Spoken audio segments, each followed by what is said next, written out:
Okay, so following on from the last video, we have a calibrated NPK meter, and now we're ready to measure a sample. First thing to do is to make sure your probe is rinsed.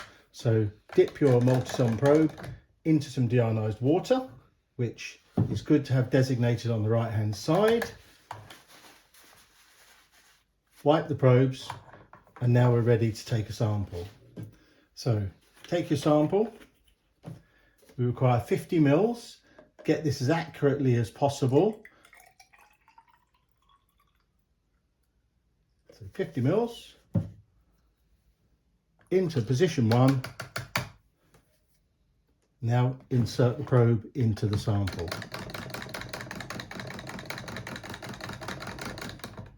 Okay, so with the meter on, it will go automatically to the calibrated screen. And it says press read to measure. So press read. What we will get now is we will get the N reading flashing, and the auto endpoint bar on the top left hand side will tell you when it comes to an automatic endpoint.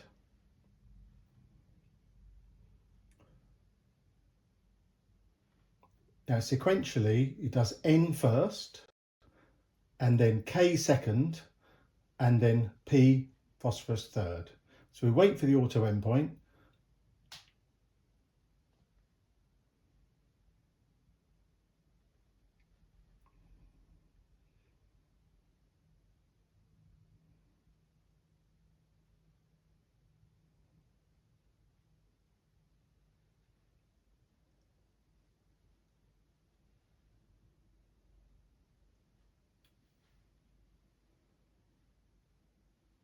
Okay, that's endpointed. Now the meter is advising us to press K to measure the sample for potassium. You don't have to do anything with the probe.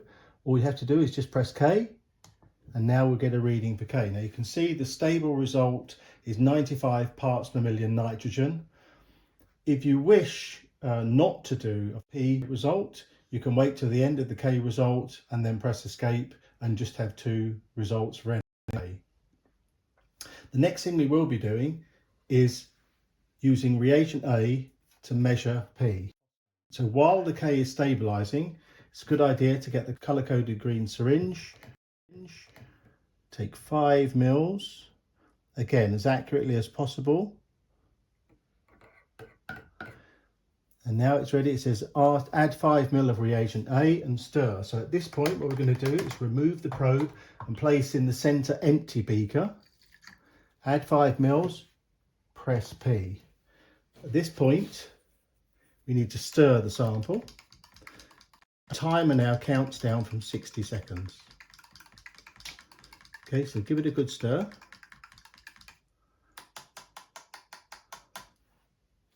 Now, whilst we're waiting for the timer to count down, the next thing that's going to happen is we're going to be requested to add reagent B.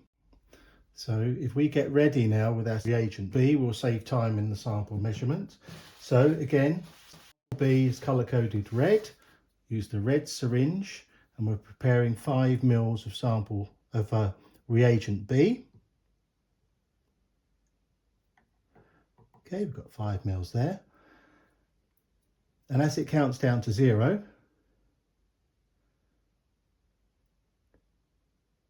we'll add 5 mils of reagent B, press P, and again we will stir.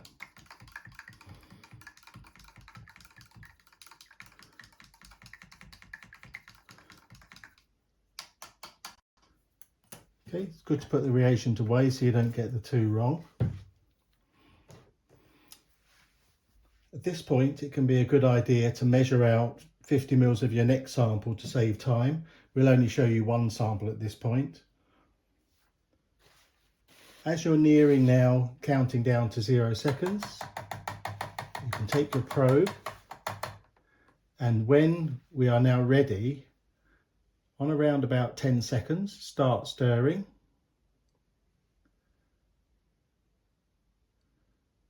Okay, so we'll start stirring, and now your probe is ready to read the phosphorus result.